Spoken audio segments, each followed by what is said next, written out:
the Weedsman Podcast. ChristopherMedia.net. There's a new Home Depot now open on Maurice Avenue in Maspeth. And as home improvement projects go, this is a big one. Use the product locator on our app for an in-store map to find what you need fast. And check out our new pickup lockers. They make online shopping a breeze. Of course, one thing's not new, our everyday low prices. The Home Depot, now open near Maurice Avenue and Long Island Expressway in Maspeth. And always open at HomeDepot.com. The Home Depot, how doers get more done.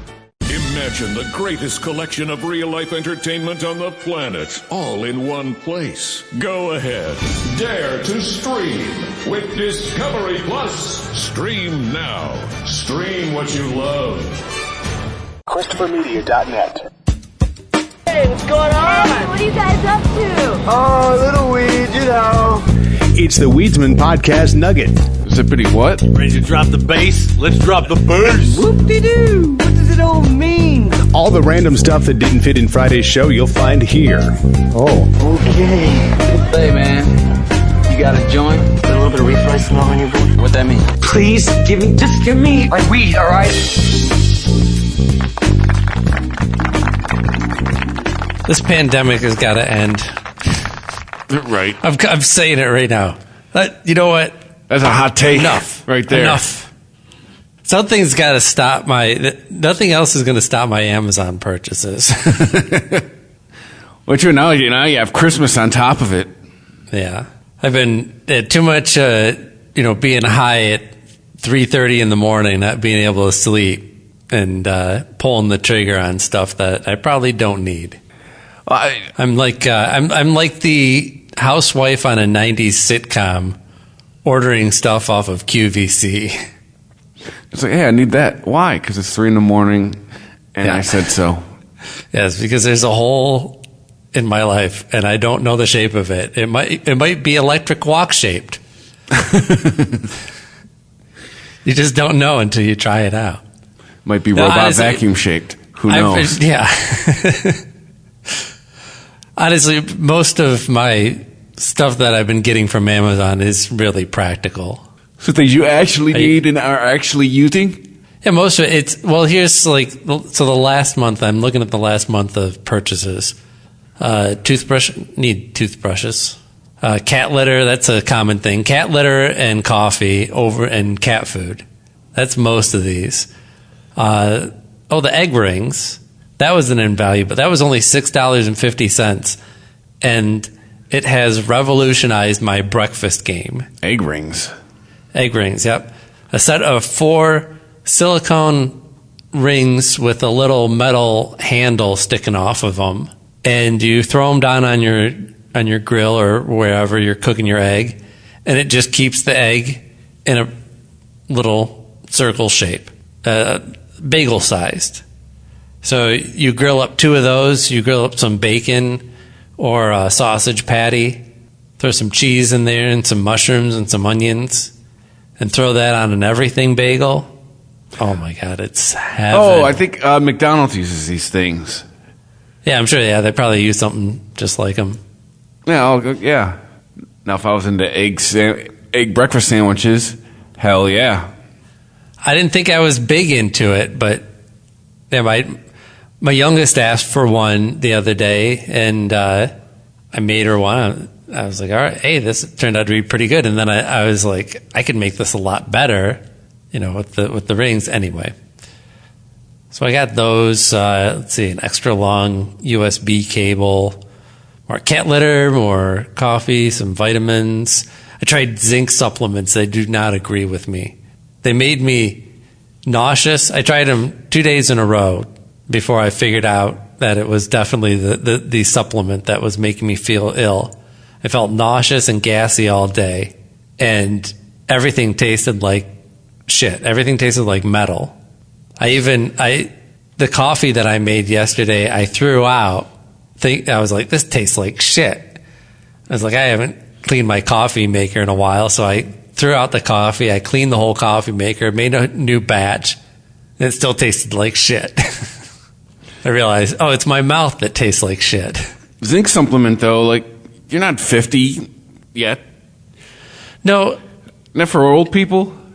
Not necessarily. So zinc's been in the news that in conjunction with some of the drugs that they've been giving for COVID.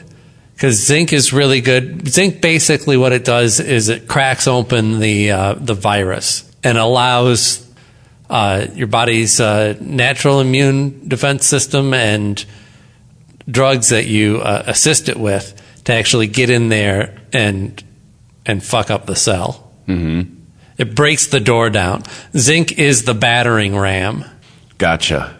So, and it's not a bad idea to have it, a little bit more in your diet when you're coming up on flu season anyway.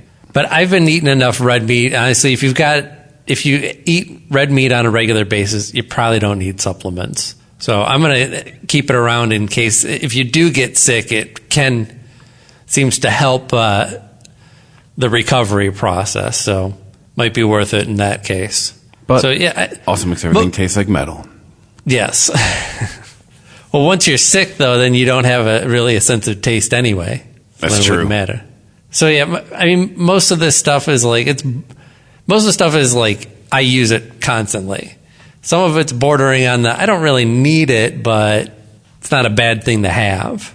Like the 3-tiered fruit basket that I got because I didn't want to see my onions sitting on the counter anymore.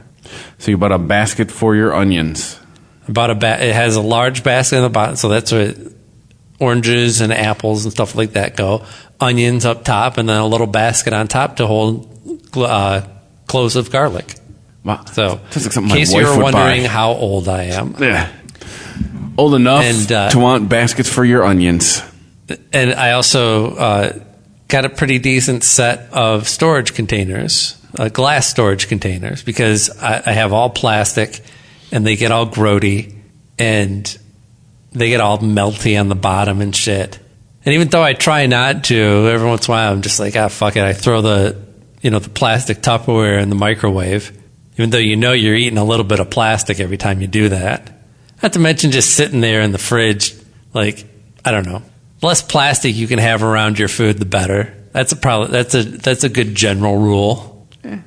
We live in an industrialized city. I just figure, we breathe in the air. Right, you're fucked anyway. Low column A, low column B. Sure. I wonder if you could see somebody who's 20 years younger than you's Amazon purchase history and compare it. Would that just seal the deal in making you feel old? Probably. Well, some of these are either indicators of my age or me coming to terms with my age. Like this purchase here for $15, the GRM hand grip strengthener kit. Oh, you took it to beat off like the rest of us? Hey, is it like that thing that they used to sell guitar players with it's a whole set. So yeah, that's one of them.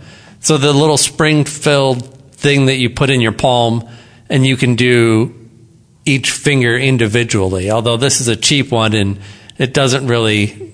It works okay for a whole hand exercise, but doing one finger at a time, the mechanisms aren't accurate enough to run smoothly for that. But I sent you a link so you could take a look at this, because this one's actually kind of amusing. I did it for two reasons. So I've always had a problem with my hand strength in general. When mostly it only is an annoyance when I'm playing guitar. And bass guitar is fine, but trying to bar a whole chord on a guitar, especially an acoustic guitar, that hand starts to ache pretty quick. And then I was noticing, so I've been playing some stringed instruments more lately, and even just trying to bar a chord on a ukulele, it was giving me grief. This is quite the set.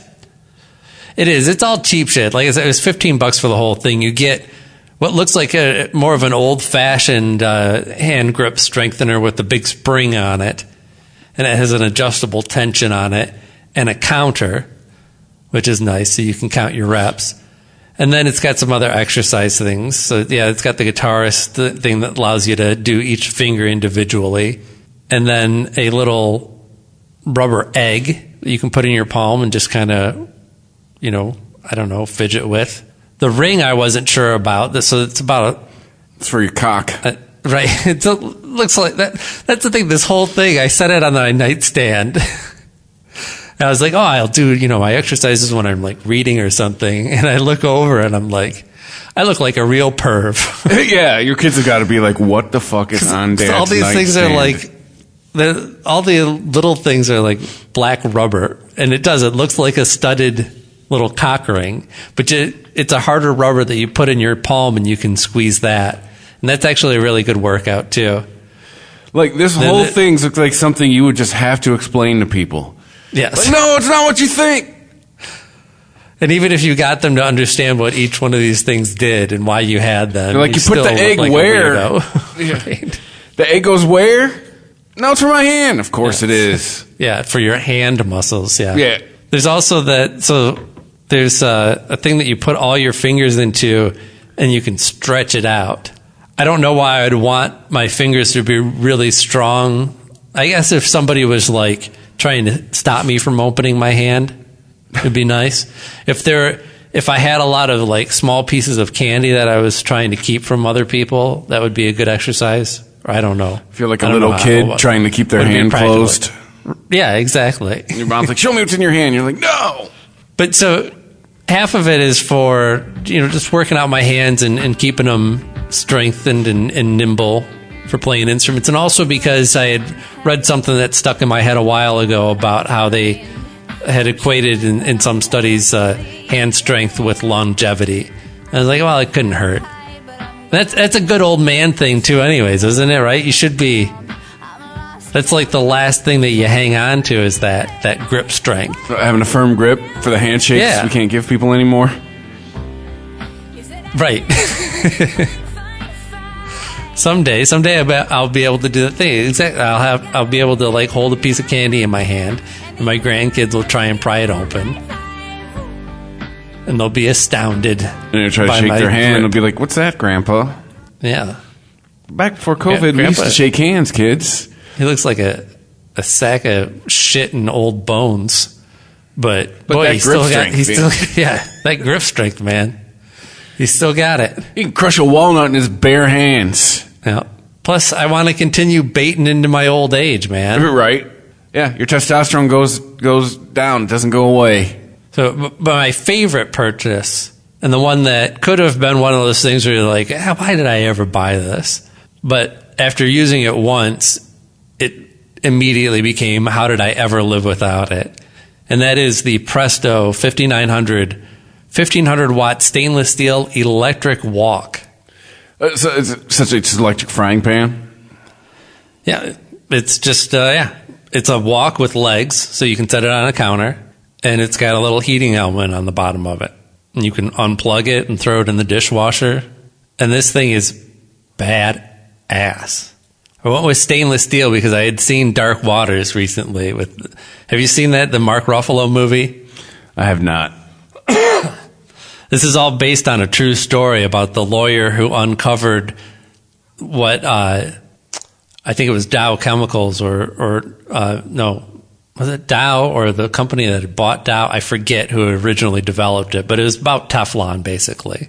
It was all about the compound that they developed, the string of carbon atoms that they developed to create that hard Teflon surface, and what it was doing to people's bodies, like fucking them up because your body can't break it down. The longer chain, and this Teflon was like I think it was 8 carbon atoms all chained together. The longer the chain that you make, the harder it is for anything to break that bond. And that's what your body usually does with stuff that you ingest. It breaks it down. Well, it can't break it down. It just flies around your body and fucks shit up. Fucks up your liver, fucks up your kidneys, fucks up your kids, gives people cancer. Well, of course Mark Ruffalo did this movie. Yeah, it was a perfect Mark Ruffalo movie. It was all based off of a news story. And he plays a very journalistic type of character, but he's a lawyer who actually worked for, he represented chemical companies. And this one weird case came across his desk that led him down one road, that led him down another road, and he just became a dog that couldn't let go of the bone and ended up like openly going after the companies that he once was representing. But yeah, Teflon's some nasty shit, man. So, I mean, as long as it stays on the pan, you're fine. But the question is how much of it stays on the pan. Like if that shit is starting to flake off, throw that pan away. Oh, wow. Good to know. Yeah, so I got the stainless steel wok. It was well worth it. And, you season it a little bit, and then you take care of it properly. It's not an issue. It's not going to get all gunked up. Especially this one, being electric, you can just heat that shit up and then scrape it right off. Yeah, that's got to be the handy thing. Is you can use this thing anywhere, anywhere adjacent to an outlet. So I immediately seasoned the bitch, and then when it was ready, I dumped a bunch of oil in there and deep fried some chicken, and then drained that out, and then made some sweet and sour sauce in there. And then dumped the chicken and vegetables and everything back in there. And that was just delightful. It sounds delightful. It was. You know what I had for dinner? Nachos. The Weedsman Podcast. ChristopherMedia.net. Antes de tener mi cuenta de Chase Secure Banking, debía correr a la casa de cambio. Primer cargo. Luego, de nuevo a comprar giros postales para pagar servicios. 2 cargos más. Pero ahora, con Chase Secure Banking, puedo pagar servicios, cobrar cheques y enviar dinero, todo por un pequeño cargo mensual por servicio de $4.95. Visita chase.com/Secure Banking para abrir tu cuenta sin depósito mínimo. Chase, logra más con lo que tienes. Se aplican cargos por ATMs que no pertenecen a Chase. JP Morgan Chase Bank N.A. miembro de FDIC. Imagine the greatest collection of real-life entertainment on the planet, all in one place. Go ahead. Dare to stream with Discovery Plus. Stream now. Stream what you love. Average weight loss 15.4 pounds in first 2 months. For guarantee cancel within first 14 days. Discount with 2 months of auto delivery. Food charged and shipped every 4 weeks. Call or see website for details. Do you want to lose 18 pounds fast and improve your health? Now you can lose up to 18 pounds in your first 2 months with Nutrisystem. Get delicious breakfasts, lunches, dinners, even snacks and shakes delivered safely to your door. All delivered for free. It's easy to follow, and you'll see results in your first week. Just text BODY to 323232. You'll get your favorite foods made healthier and perfectly balanced to put your body in fat-burning mode. Text BODY to 323232 right now and get 50% off a month of meals and shakes. That's right, 50% off a month of meals and 50% off a month of shakes with probiotics to help support your immune system. Just text BODY to 323232 right now. There's even a money-back guarantee. Millions of people have lost weight with Nutrisystem, and you can too. Lose up to 18 pounds in your first 2 months. Just text BODY to 323232. That's BODY to 323232. Texting privacy policy and terms and conditions posted at textplan.us. Texting enrolls for recurring automated text marketing messages. Message and data rates may apply. Reply STOP to opt out. ChristopherMedia.net. The Weedsman Podcast. I've been. I really do feel for restaurants. That I would hate to be involved in that business, or much less own a restaurant and have to put up with all this shit. And I'd like to support them, but I'm just not going to. I mean, especially living alone. It's one thing to order in for a family, but to order a single meal and then pay the delivery fee and the tip and all that, that becomes a pretty expensive fucking burger. Oh, yeah, it does. So I've learned how to make some kick-ass burgers on my own, make my own Chinese food. Pizza is still the one thing that I'm going to splurge on. No, I'm with you. Months after ordering out a lot, and trust me, being unemployed the last few weeks, money starting to matter. Yep. I've been cutting out the middleman, and I've been ordering from these places directly because their menu doesn't get marked up 30% when you order from them directly. Yep. Or I've been ordering pickups and just going, fuck it. It's less than 5 minutes away. I will save $10 fucking and just go get it. Yeah, and I'm not hearing a lot of great things from the restaurant owners about these delivery apps either. So, there's actually one that I've tried out called Slice, and it's basically just a hub for the pizza places in your area, which is a great idea, but they also coordinate the delivery and everything, and then there's a fee, on top of that. Yeah, what I don't understand are the fees on top of fees. Like you're right. marking the stuff up 25%. And there's a $3 delivery fee. What is this? Like it always bothers me. This fee helps Grubhub / DoorDash operate. Wait, so the markup and the delivery fee aren't helping you make money? I'm confused. Yeah. There's a lot of problems. I mean, I've utilized many of them. I've worked for some of them. It's got a lot of issues. It's definitely not a perfect system. And, if like I was saying, if the restaurants were for this and it was really helping them, and maybe I'd use it more. But in the case of like the Slice app, I paid the service fee or whatever it was, and then there was the delivery fee, the standard $3 delivery fee, and that's fine. So I only paid a couple or $3, maybe a little bit more extra, and it was convenient. But then I found the place that I like, so I went to them directly and saw that the deal that I had been getting through Slice is right on the coupon. At that price, same price that I was paying through the app, was listed as free delivery. So not only was I paying the service fee, I was paying for a delivery fee that the pizza place wasn't actually charging me. Or who knows whether they got that $3 or not. I hope that they got it, but I'm guessing probably not. Just my issue is the fees on top of fees. Yeah. It's if I'm buying something for $10 and I end up having to pay $20 for it, that's not economical to me. I understand you're paying for the convenience, but it's fees on top of fees. Yep. Like it's. Well, the one I've used the most is Instacart, and those fees add up. And plus, I tip really well because I want people see the tip. You put in your tip ahead of time. You don't. You can adjust it based on your actual experience, but I always put a healthy tip in there because I want people to take my order and I want them to take a little bit of time and pick out good shit. I'm buying meat and produce. I don't want just whatever happens to be on top. See, these fees on top of fees are a phenomenon of the last couple of years. When these things first started, and it was only what you were paying, maybe the markup. I was a 20%er, and now with the fees on top of fees, I'm down to 10%er. It's like, yes. Sorry, you're gouging me on the. You have to be making some part of that extra money that's being thrown on top of my order. Yeah, absolutely right. I start at 10, and if I get exceptional, it can go up to 15, maybe 20, depending on how much of a dollar amount we're talking. Did you get that HBO Max working yet?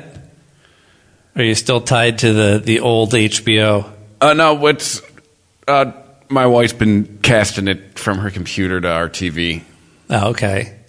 Well, then you got the Gary Shandling show. That's what I've been binging on lately. Man, you've really come around on HBO Max. And you first came out, you were calling it a clusterfuck. Now you love it.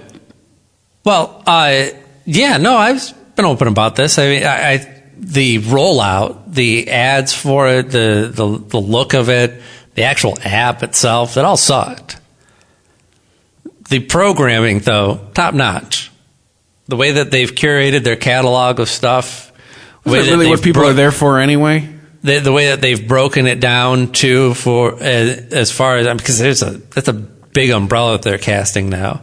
So if you want to go, just watch any of the animation that they have, there's a whole separate category for that. If you're just interested in the Warner Brothers stuff, there's a category for that, for all the DC stuff. Adult Swim. There's kind of channels within the channel. So it's basically HBO letting you know, hey, we own a lot more shit than you think we do. Yeah. But Gary Shandling show, I don't know if I've ever... I know that I haven't seen all of those. Or, I'm sorry, did I say the Gary Shandling show? I meant the Larry Sanders show. That was the Gary Shandling show was the Showtime show that he did. No, it wasn't Gary Shandling. That was the Fox show. No, and Larry Sanders was the cable show. Because I believe it's Gary Shandling's show that preceded Larry Sanders. No, it did. Well, let's see here. I've actually got his Wikipedia up here. Here we go. 85, Shandling and Alan Zweibel went on to create It's Gary Shandling's show. Yeah, isn't that the one that had, what's his name? Through 1990. Oh, listen to this. Ran for 72 episodes on Showtime Then edited reruns played on the Fox network beginning in 88. So I was just like 7 and didn't know what Showtime was. Gotcha. Right. So there was the dirty version of it with the cuss words in it was on Showtime, and then they would take that shit out for the Fox run. I never knew that. Yeah, I didn't know that either. So yeah, the Larry Sanders Show was after. That's when he went over to HBO. And HBO, this was 92. So HBO was pretty well into its television thing, right? We had already had the Hitchhiker and Tales from the Crypt. 92, that was like Dream On era, right? Yeah, right around there. Dream On and Arliss, wasn't that around that time too? Yeah. Yeah. Some good shows, but Larry Sanders, that was the best out of all of them. And might be my favorite like half-hour format show that HBO's ever done. And I know that includes Curb Your Enthusiasm. See, Gary Shandling is on that list of comedians where, like, he's on that list with me with Letterman and just guys were like, I understand your influence, but never, like, I don't get it. Never really did it for you? Yeah, like I've always loved them. Like the rush of comedians, right? Like, I get your influence, but just you personally aren't my thing. Yeah.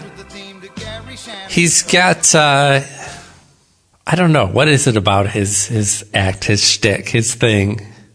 Like, he was like, he's kind of smarmy. He's kind of like, he had the neurosis of like a Woody Allen type, right? Yeah. The self-depreciation and the constantly thinking about everything. But it had this gloss of the like Hollywood fake smile sheen over top of it. He seemed like he was one of the last of the old guard type comedians. The Tonight Show set. Yeah. Well, I didn't know this until I was looking this up for the show. And so the Larry Sanders Show started in 92. So he did one season of hosting his own fake late night show on HBO. And he was offered then $5 million to take over late night for David Letterman in 93. Wow. And he turned it down. Then he was also offered, now this is according to Wikipedia, so I don't know how accurate this is, but it says he was offered the Late Late Show and turned that down as well. So he must have had some faith in what he was doing with this show. Or maybe it's just easier to host a fake late night talk show than a real one. Maybe, yeah. Because you think about it, Larry Sanders and all that was once a week. Whereas, you go into the talk show, that's 5 nights a week. That's a daily. Completely different. That's a production. grind. I mean, we hear that's why Jon Stewart left the Daily Show, just because it was all consuming. But that seems in line with Gary Shandling's career and his, I want to say his attitude, but that implies that I had some sort of personal knowledge of him. I don't. But he always seemed like he wanted to be, he kept everything at kind of arm's length, right? Like he preferred to be just outside of things. He wanted to be a comedian, he wanted to be popular, I'm sure. He wanted to be a star, right? He wants to be on television and movies like anybody would want in his, that was looking at his type of career path. But he also wanted to be able to be just outside so that he could still comment on it and go, can you believe these assholes? Look at all this nonsense. He wanted to be on the edge. Right. The definition of edgy.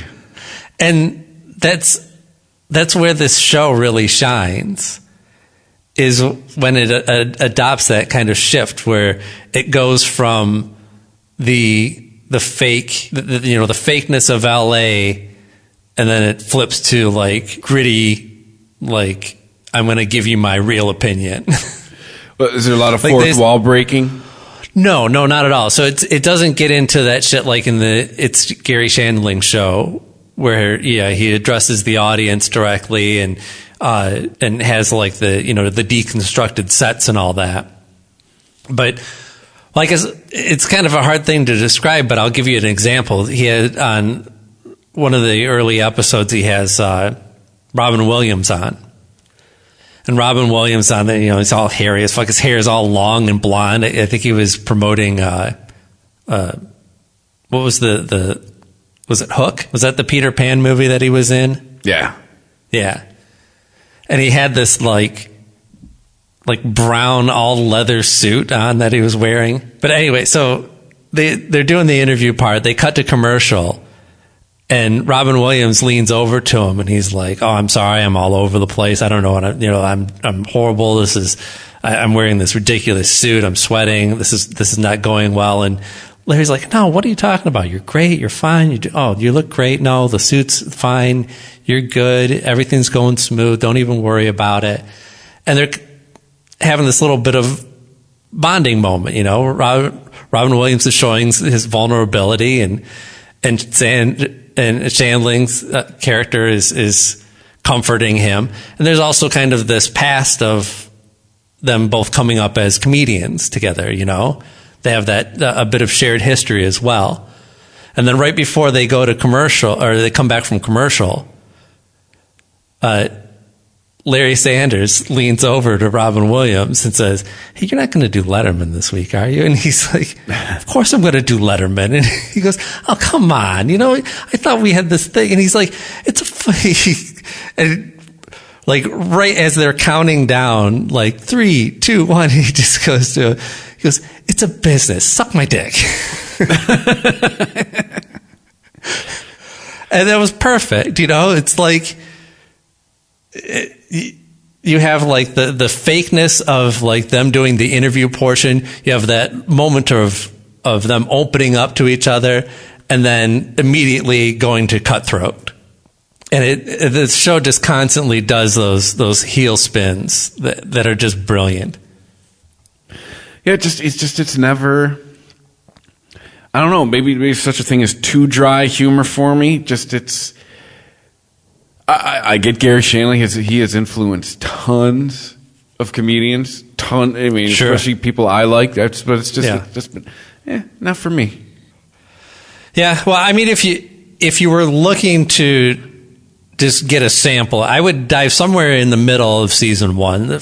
Like any show, the first few are a little sketchy, but honestly, I think it holds up a lot more than a lot of comedies do. And we've talked recently about 30 Rock. I went through another run through all the seasons of 30 Rock, and we've talked about how much of that show holds up and how much of that humor was grounded in the headlines. And this being the Larry Sanders Show, he's hosting a fake talk show, a Tonight Show type of show. So of course, he's doing topical humor in his monologues, but they keep that really short. There's some Clinton jokes in there, stuff like that, but they don't rely on any of that for humor. And another thing that I've noticed comparing this to more recent comedies in that format, it's really tight. And it's just a single story. It doesn't do a B or a C plot. Doesn't try and like, hey, maybe this episode we can delve deeper into this character's life. If the story's going to be about that character, the show's about that character. All right. I could dig that because I hate when I have to start keeping track of what's going on. Yeah. And Stone. All right. I'm high. Right. Yeah, it's not a hard show to follow, definitely. And because, even though it's definitely influenced, you can see the influence directly of shows like 30 Rock or even Entourage was one of those, type of, the meta type of shows that are about the entertainment industry. But it's a very different feel from 30 Rock, more closer to Curb actually, where 30 Rock is got multiple stories going on, and they've just got joke. They've got a joke per minute. They're running on the Simpsons model. Well, it was network TV at the time, right? Yeah, you had to. And this, because you just have that one story of, like, in this episode, Larry's wife agrees to have his manager over for a dinner, and it turns into everybody having to be invited because they don't want to be left out, right? Classic sitcom-y kind of trope. Yeah. But it's just that story. So you don't get distracted from it. And you don't, and they're not trying to cram in how many jokes can we get in here. And you can tell a lot of it is improv. So it allows that a little bit of tension to build in those scenes, right? So that when you do get that joke at the end, it's a much bigger release instead of 30 Rock model of clobbering you over the head so you can barely keep up. I mean, I'm not knocking one over the other. It's two different styles. It's a totally different style.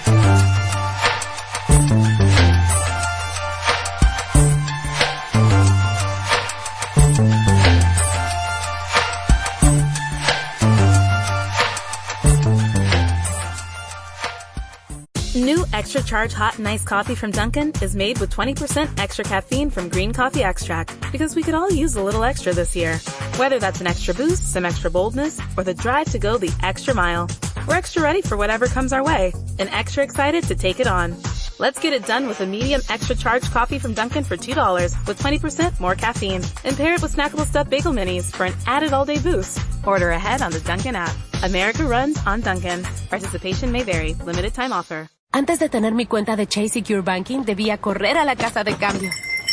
Primer cargo. Luego, de nuevo a comprar giros postales para pagar servicios.